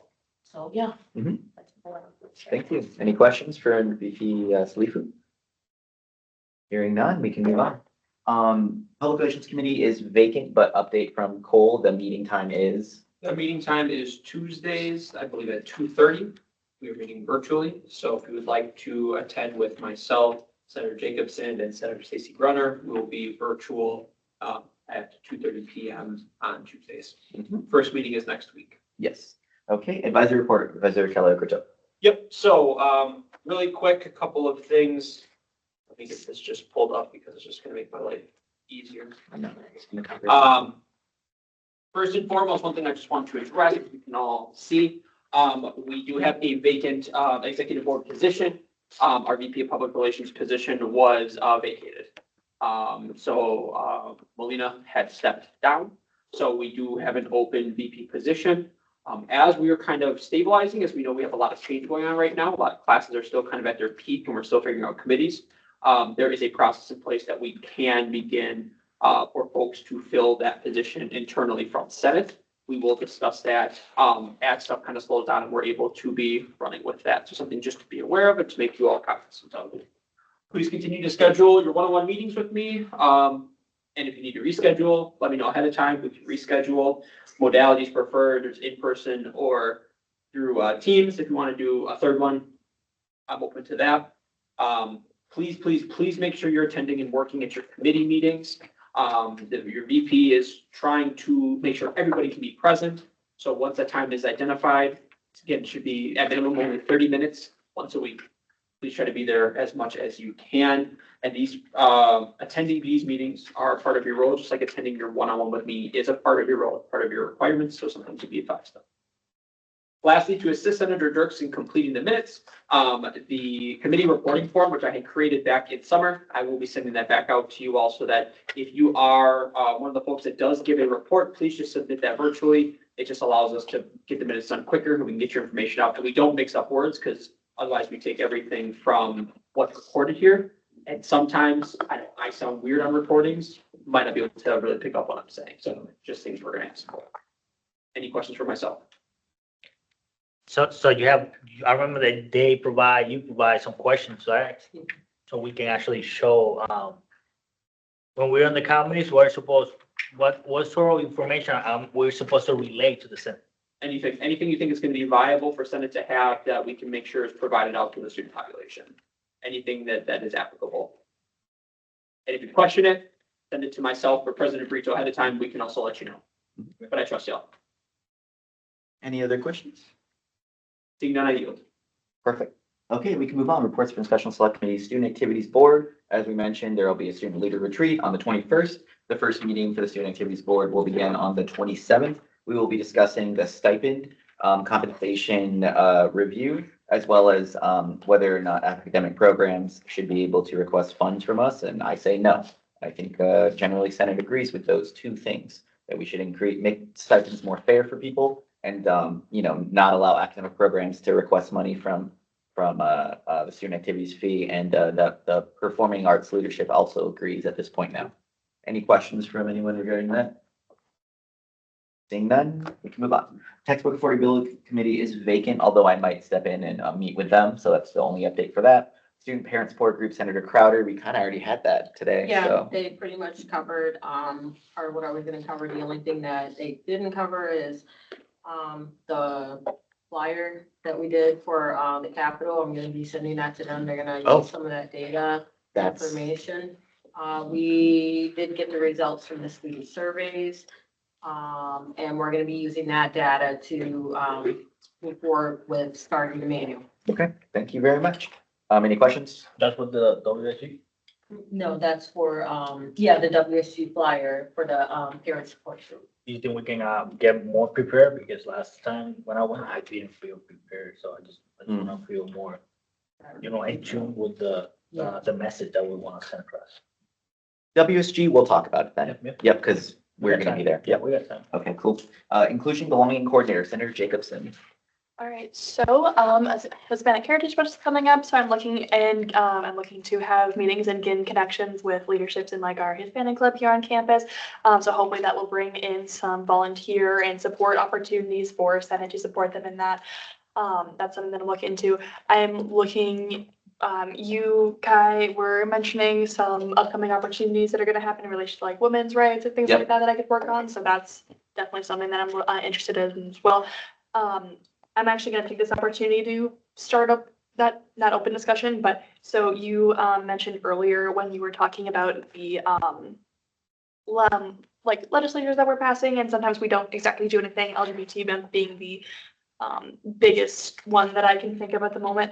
And I really just like the idea of getting involved in those like little events, even throughout the year. Like the it's a little bit out there from now, but what I was thinking of specifically is the Day of Silence that we could participate in and be involved with as a Senate. So that's kind of something that I'm looking at taking that direction as well, just to kind of add on to your ideas, because I do like them. That was something that I initially felt when we did our Pride Month recognition, that we weren't really recognizing it. So that's definitely something I'd want to work on as well. Otherwise, end report. Okay, just to respond to you, I'll be connecting with you next week after talking to Cole. I think maybe even Friday. And then I have on my list to send an email to you, Linda, and your Layla, and Nohaya, because Nohaya will be working on that. Question from Senator Crowder. More of a mention, I just wanted to mention that, Orange Shirt Day, is on September 30th. And that's an awareness day about, indigenous kids that were in the boarding schools. So I just wanted to encourage, you, Senate, to consider wearing an orange t-shirt that day. Absolutely. Thank you for bringing that to my attention. Please send an email out so that everyone can. I can, I'll try to find out exactly what they're doing too. I haven't been able to. Okay. Thank you very much. We have to move on now. Reports from regional metro campuses. Reedsburg, Senator Stacy Brenner, any report?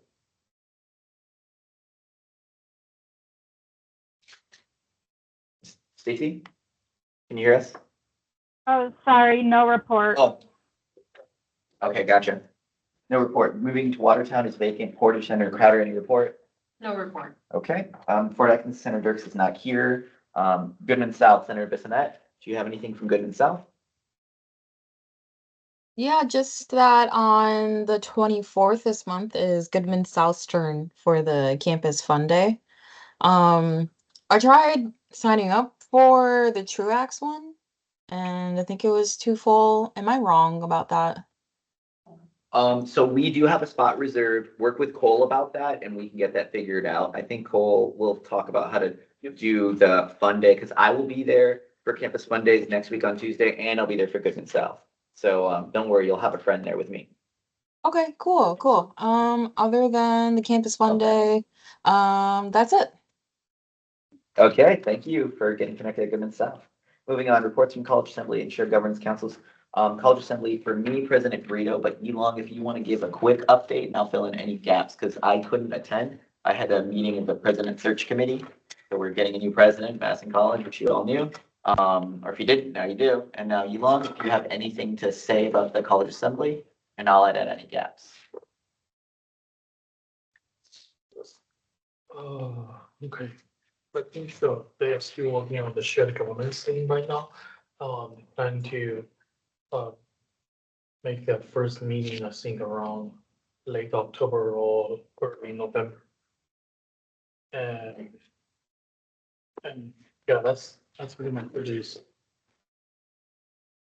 And they went over a workflow, like how instructors and students can propose like a issue, and how the councils will come to like offer a solution and then turn that to the college assembly, and they will, once they prove that, they will propose that to the president, stuff like that. It's like a workflow of the college assembly, and then nothing more on college assembly this week. Okay, thank you very much. I'm just going to add that these are the assignments to the shared governance committees. So some ones that are sunsetting are the Diversity and Community Relations Council, as well as Institutional Effectiveness.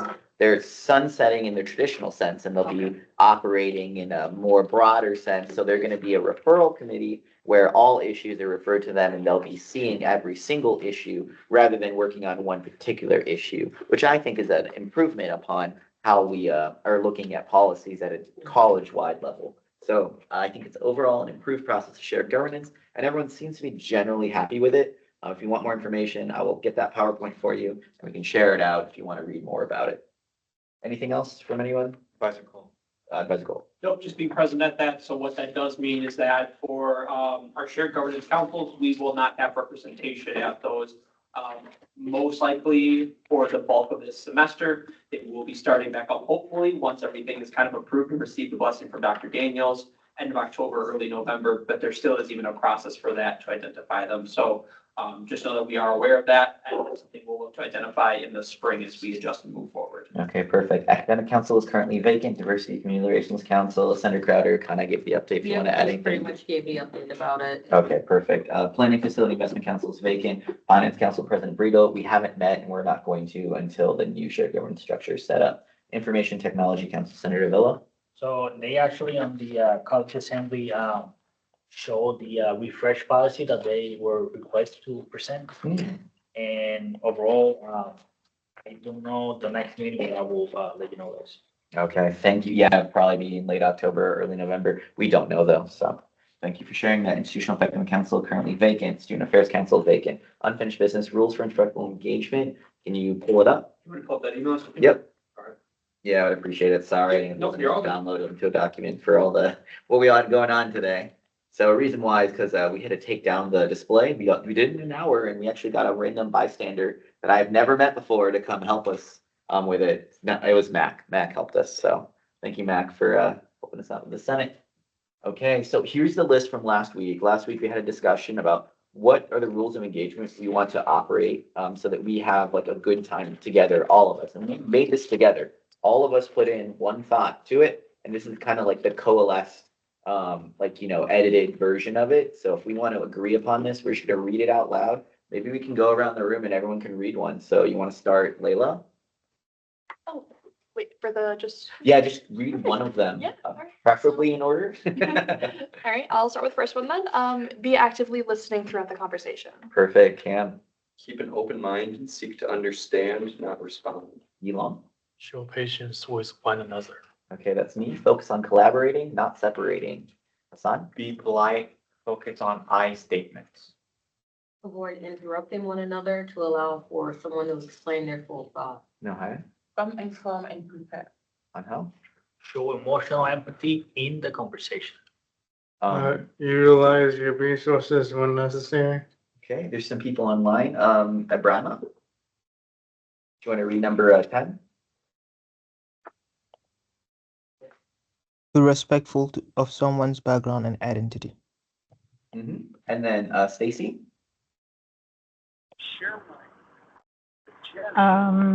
Create and I think it's supposed to be Oh. create And, inclusive yeah. space for all to participate in. Yeah, thank you for pointing that out. And then last but not least, Senator Bissonnette, Sylvia. Show engagement in the conversation, even when you disagree. Okay, so if we can all agree to this now, do we all generally like this list? Yeah, oh, we all made it together, so. Yeah, and Cole did the editing for it. So obviously with the small edit that it says create an inclusive space, if we're all good with that, can I get a motion to approve this list for our operating standards? I can motion it. Yeah, I think I saw so moved by Senator Avila and then, second by Senator Bissonnette. So if we're all good with that, a vote by majority. So this time you'll say aye. So I want everyone to, just say that they approve it or they disapprove it or they abstain. So first we're going to do who approves this motion to adopt the rules for respectful engagement. If you do say aye. Aye. Or raise your hand. Okay, it sounds Aye. like everyone. Is there anyone objecting to it? I don't hear any objections. Is there any abstentions?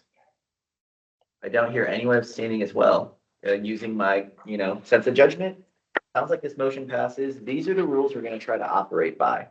This isn't in the bylaws or anything. This is just what our Senate agreed upon, and I don't think it needs to be in the bylaws. I want this to continue every single year. We should the new group should continue upon that. So that's kind of my, I don't know, maybe we'll have a process in the bylaws that says that we can create it together, but I don't want it to ever be set, what it is. I want them to create it, because I think it's really good for us to do something together like that. Okay, we can move on. Office hours discussion. Can you pull up can you pull up my email? The one that you had sent out to everybody? Yeah, please. So really, this is just a big discussion about getting people, one, attendance wise, we really want people to come on time. We want people to come in person. And one thing that we're working with Hassan is, well, we're gonna have discussion, should general senators come in person? Regional senators, it makes sense for you to be, distance online because you're covering your region. We don't really want to, bar you from that. And I think that's a respect to the regions. But for full-time, we don't want to, or we want to have a discussion about whether or not that should be required. So that's one point of it. The other point is the office hours section of it. So for office hours here, I sent out a guideline here and I just want to go over it. So for everyone here, the senators need to have 2 hours, and one of those hours is required to be in person. For officers, we need to have 4 hours. 2 of those are required to be in person. These are things that are count as in person. If you attend our Senate Town Hall, which we're going to be doing hopefully a poll for today, then that counts for all your office hours for the week, and we're canceling our student Senate meeting that week. So that's kind of in place of it, and it counts for your hours. So it's a 2-for-1 deal. Attending the WSG meeting, if you attend that WSG meeting, then that also is going to be something that counts for all your office hours. Don't do anything else because you're spending so much time for it. So that's going to be something, and we're canceling legislative affairs that week if necessary. If not, then we'll count it the week after, depending on how busy it is. But we're going to, account for your time for that, so it's not too busy. If you attend at least 30 minutes, these count as double office hours. If you go to campus events like the 9/11 Remembrance, some of us, a lot of us in the room attended. That was Angel. I attended. Cameron attended. Sylvia, who's online, attended. Maggie was there, and I might be forgetting someone. I know Cole was there, obviously, but am I forgetting? Lando was there as well. So those are the 6 people that came in addition to me and Cole. So that's a good amount of Senate, but we get double office hours for that because it's in person. So basically, you shut up for 30 minutes, that's all your office hour requirement. Shut up for an hour for an officer, that's all your office hour requirement in person. If you table for student Senate, double hours, must do it for at least 30 minutes, get a double hour. Additional activities that count as in person. If you do a class presentation, you get 30 minutes, and maybe you can get an hour. I haven't decided yet, but I don't know. Maybe Cole, what do you think? We can discuss that. We're gonna get you all an email next week about that, just because now that we're at time, that's us kind of closing on down. Super easy, like a 5-minute presentation, Yeah. but whatever we decide on that, I'm okay with whatever it is. Okay, yeah. Because at this point, it's just up to me and Cole to decide, but at some point, maybe we want to formalize it in the rules so that we can all decide what it's gonna be. Because, yeah, it's up to us. Question? So I met with Cole for my one-on-one today. Does that count as double Yeah. office hours in person? No, that doesn't count as an in-person. That counts as an in-person hour, but that's not the double hour that we're requiring. Yeah, because we really want it to be a student-facing event that counts for double hours. Because that's a requirement that we're making everyone do. So that's your monthly meeting with Cole, right? Yeah. So that's kind of, unless we decide otherwise, but Hassan. For the class presentation thing, can we double that as an hour? Because it's just hard to request. We were thinking about that. It's not set in stone yet, and it's Yeah. really up to me and Cole right now. So if me and Cole decide yes, so we'll talk about that later because we're gonna come up with formal decisions. So me and Cole will send that out next week. But I was thinking about it. It was kind of flip-flop. So let me talk to Cole afterwards, and I'll send out the new guidance on that. But then we're gonna formalize it in your rules committee. Yeah. So that's something that you'll have decision over once we all talk about it more. If you come to a team development activity, anything that Nohaya plans, office hours. Outside of her actual meeting, but come to Nohaya's events. She'll basically be the attendance person saying you're there. That counts as office hours. Let's see, announcing weekly open office hours. So if you're in the Senate room and you announce it on Wolfpack Connect and let us know beforehand that you're having it, if the door is open, and if you're there for at least 30 minutes at a time, you can do your homework in there. You can do Senate activities, but you just need to announce it, make it known that someone can walk in there. Because you can't just walk in there and say, oh, I'm doing open office hours. And if no one comes in there, then you don't know about it, right? But if you announce it, on Wolfpack Connect, if we make an event on it and we, you know, like put it in the feed and me and Cole know about it, then yeah, that counts. I think that's open. You can do it for 1 hour a week, of your office hours. You can do 1 hour of that. And then that'll count, but you have to do at least 30 minutes for it to count. And you can do homework in there if you want. And you can also do it in the student life general office is what we decided to, right? Is it okay with that? Okay. If there's collaboration with clubs, you have to wear Senate jacket to the event. So my fancy Senate jacket, we didn't pay for it for nothing. That's part of the reason why we required it. Or maybe a t-shirt if we get that off the ground. So that'll count too because the Senate swag. Talk to the club advisor and president of the club. Tell your student senate, register for the event at Wolfpack Connect, and you have to check in. And if you aren't able to check in, as long as you email the advisor, they can say, hey, can I check in? I was there, then that'll count too. Something to say that you were there. Attend the event for at least 30 minutes. Tell people to private senate and have fun. Optional, take a picture. I take a lot of pictures. Give it to us and we'll put it on Instagram. It's gonna be really cool. Any questions about this, Hassan? If I checked in, can Cole see that? Like, can you? Yeah, he'll be able to see it on Wolfpack, yeah. So, and if you aren't able to check in, just send us an email and say, hey, I was there but the person can vouch for me, like pretty much that. Because the goal is to make Senate known and we just have some guidelines for it. So wear some sort of Senate swag and say you're part of it and make some friends. Senator Bissonnette has a question. Senator Bissonnette, sorry. Yeah, about the making the announcement on Wolfpack Connect, I've been wanting to do the same thing, but of course at Goodman South. Yeah. I was thinking maybe I can just chill in like the cafeteria or something and just be working on my Yeah. homework, or You could you do know, that. I wanted to do the same thing, but I just wasn't sure how I would announce that on Wolfpack, like how you guys would word it out for me, because I don't know where else I would do it at other than like cafeteria. So we're gonna put those online as an event on Wolfpack Connect, and then we'll be able to like, it'll be like a standard thing, so you can announce it. So you have to let us know ahead of time, maybe like, 48 hours ahead of time. So, if you let us know beforehand when you're gonna do it, and it's gonna be like a weekly thing, we prefer weekly. Sometimes people cancel things, that's fine. But generally, if you hold it weekly, that's a good thing. And then that can count for your, in-person office hour requirement. And also, you don't have to do it if you're doing another thing. If you're doing WSG, you can, do that. Also, apparently there's a newsletter that you can put it in too. So I think that'd be pretty good. Thank you. Yeah, so sound good? Any other questions right now?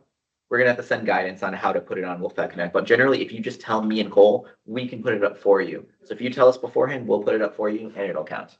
That's a general thing. Okay, moving on. New senator voting for Nevaeh Jackson Winters, and I think this is the last thing that we might have time for. We might be able to do some quick stuff with the town hall polling, but we might need to just adjourn early. I think that's gonna have to happen. But Nevaeh, if you're ready to come up.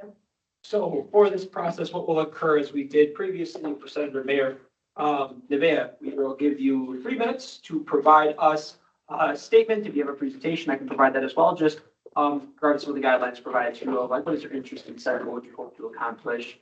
And you want 3 minutes, so I'll keep track. And then once you start, it is all you. So give me 30 seconds, please.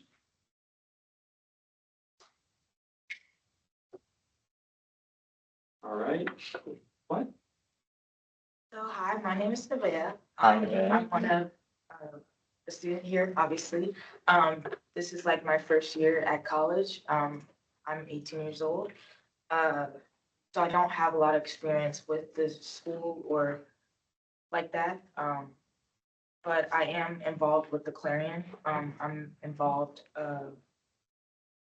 I work at Student Life. Sorry. Yeah, some of the things I did in high school, I was involved with my student senate. I was involved in student council. I was involved with Black Student Union and the GSA Club. I was also vice president of National Honor Society.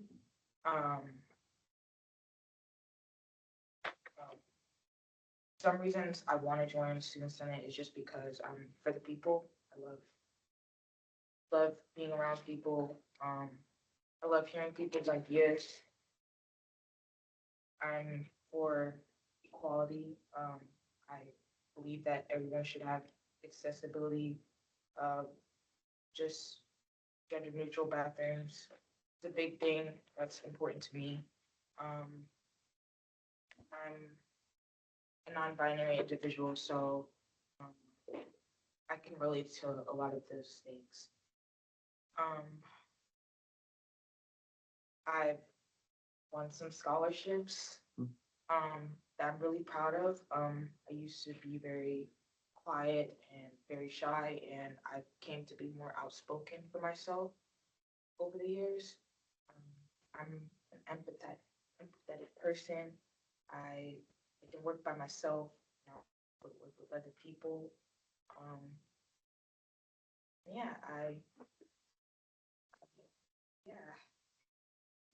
I'm kind of a nervous person. Like I was very confident just coming up here, and I'm still confident, but sometimes the words they just don't come out right.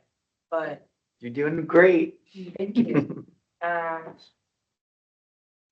This year I got a champion of change award, and I was able to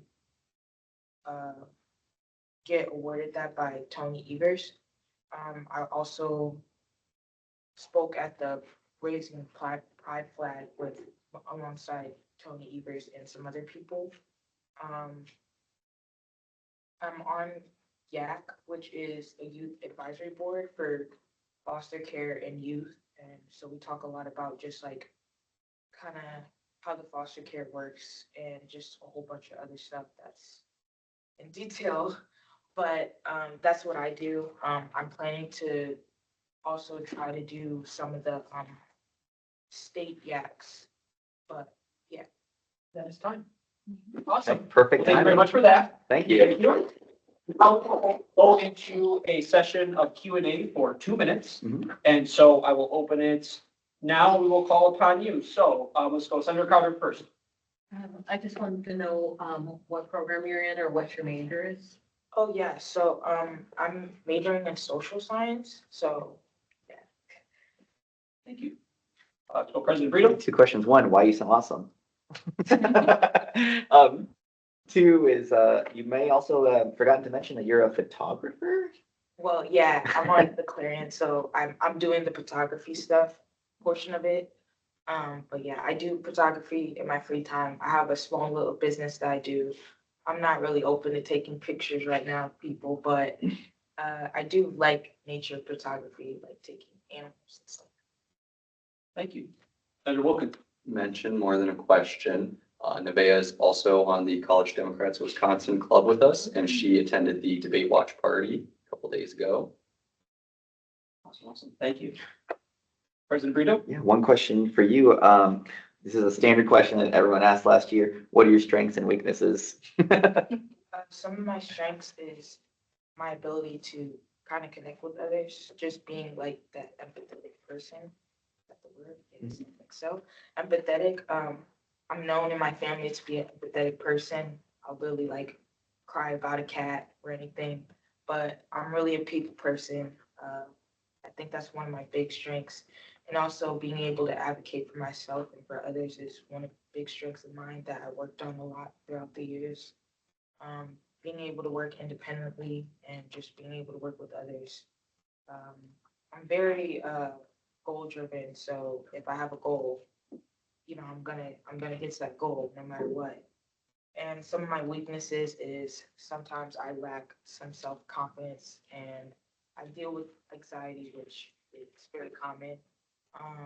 I think I doubt myself on things that I say, or I kind of doubt like if I'm saying the right thing. And I think my lack of vocabulary is something that I'm insecure about that I definitely want to work on. I think that's kind of one of my weaknesses because I feel like I can't really voice much of what I say, like in those big words that people use. And that is time. So that is our 2 minutes of Q&A. So thank you so much for that. Thank you. So now what we will go into is a majority rules, secret vote. So we will not be collecting your information. I will post a link in the chat, put a QR code on the screen. You can use your mobile device if you'd like to. Everybody gets 1 vote. And there are 1, 2, 3, 4, 5, 6, 7, 9. There are 12 total folks in attendance at the moment, so we should have 12 total votes. We will take 2 minutes now. I posted the link in the chat. I have. What about the people who are online? The link's in the chat. Close the chat. And then the QR code is here. Should be a duplicate of the one we used previously, so it should simply say, how do you vote? And it'd be for you are in favor of Nevaeh Jackson Winters adjoining Senate. You are not in favor or you are abstaining from the vote. Please take 2 minutes now. And I will take the QR code off the screen in 90 seconds. To then move forward.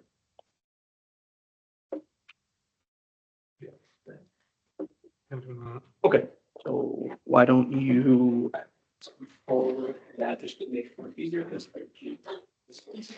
Yep, that's all good. Okay. You vote? Yes. Okay.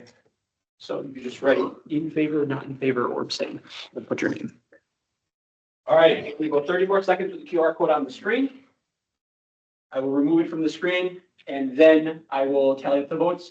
I'll invite President Brito up to verify the votes as well to ensure that we are situated. Sound good? And me and Hassan too. And Hassan as well, Yep. yes. All right. I'm removing the QR code in 5, 4, 3, 2, 1.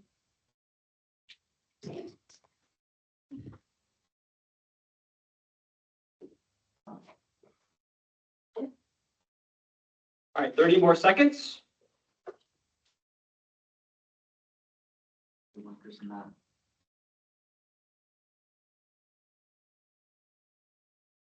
There's a glitch in the system. Something. That's interesting. It is, that's what's kind of throwing me, but again, Maybe someone mistakenly, you're not allowed to vote more than once, are you? no, and it says you only get one vote. I refresh it and vote a couple of times. That's okay, I mean, regardless. Okay, well, either way, yes, certified. All right, so, we will call an end to the vote here, so please everybody come back and join us. So, the vote is majority rules, and as this shows and verified by myself, the assigned President Brito, Nevaeh, please join us up here if you'd like. So we'd like to announce that Nevaeh Jackson Winters is now one of our official senators at large here within Student Senate Toronto. Now, with that, we'll have you stand here as well. Come up. Yep, you can come up here and get a photo. So now what will happen is we will do an immediate swearing in for Nevaeh. I need the. You can use this. That's a nice thing to swear on. Yeah, Sure, yep.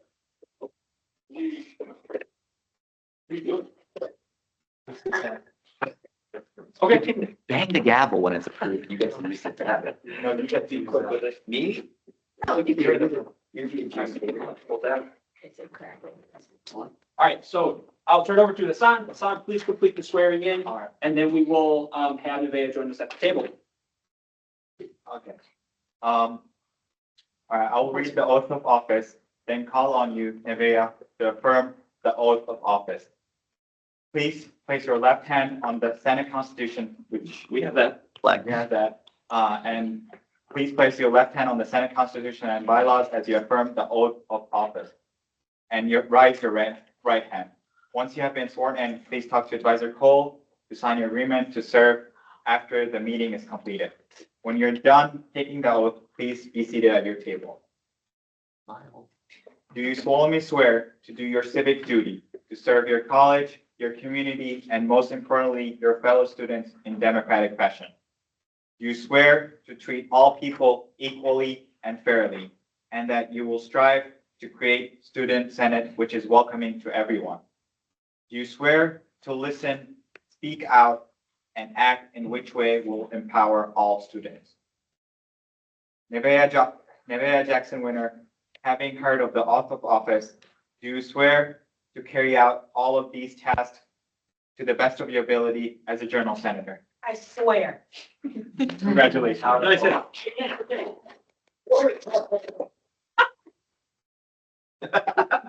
Awesome. Thank you. Perfect. So you can go ahead and have a seat next to Senator Wilkins. We have a spot for you there. You're official. And then why don't you touch base with me after the meeting and we'll talk all next steps.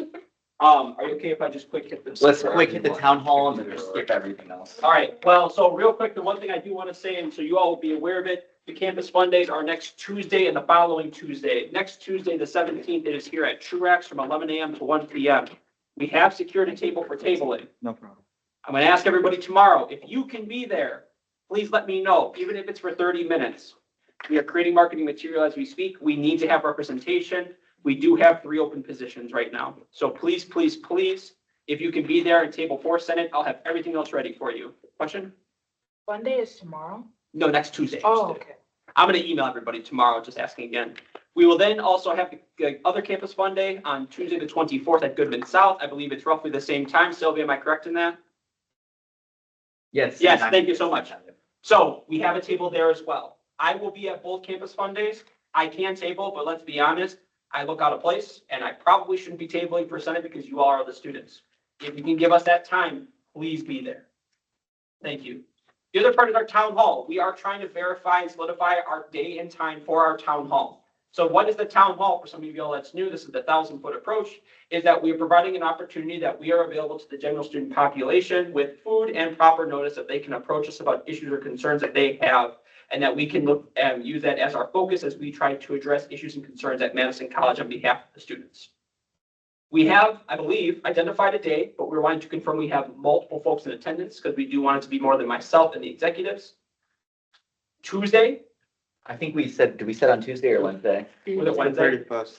No, the it 31st was is the day Wednesday. before, right? Or It's Wednesday, so either the 23rd, the 30th, or the 6th, and I think we'll send out a poll to confirm which one. Correct. The 30th was the day we were thinking, Wednesday from, what is it, 11:30 to 12:30? To 12:30. Yeah, And, so the 23rd, 30th, or the 6th. Correct. Yes, from 11:30 to 12:30 in Truax. But we were thinking about the 30th, so we could cancel the meeting on the 31st, if that sweetens the Yes. deal. Because then you can have Halloween to yourself. Yeah. The dates again. The 3rd, so the 23rd, the 30th, October 23rd, October 30th, or November 6th? The day we were The looking, 6th is a Sunday. November 6th. Uh, November 6th is Wednesday. we were, again, looking at the 30th, only because with the 30th, again, that falls in line, we don't have any public speaker, any public comment that day, and so that is Sure. obviously there. This is kind of a high priority we're trying to figure out, so if I send out the poll, we'll hopefully get that response, because I do need to have an ad to the Clarion by next Wednesday. And we'll send that email out. Any Yes. questions? Yeah, I'm confused. Is it the 30th or the 31st and the 6th? Third. So we're either voting on the 23rd, Wednesday, the 23rd, Wednesday, the 30th, or Wednesday, the 6th. We're gonna send out a poll on that. Do I have the dates wrong? Those are all Wednesdays. Okay, yeah. Yep. Yep, so we'll be sending out a poll about that. So if, we'll figure out, gather the time, and then we'll take that. But we want the 30th because we can cancel on the 31st. If possible. Any questions? No? Okay, sending out the poll. All those in favor, motion to adjourn? So moved. I heard a second from, Senator Vella. Vote by unanimous approval. If no one's opposed, we can adjourn in 3, 2, 1. Okay, adjourned. We ended a minute early, 6:29 p.m. Thank you, everyone. Daniel and Nevaeh, if you could stay here right here so I can talk with you. Bye, everybody. Thank you for being online. I have a nice picture of you. We're gonna post that. It's going online. Wait, you should have taken a Oh yeah, picture if with. you don't me, have too. Kaizen's Huh? already, you're Like gonna. a picture you and Nevaeh.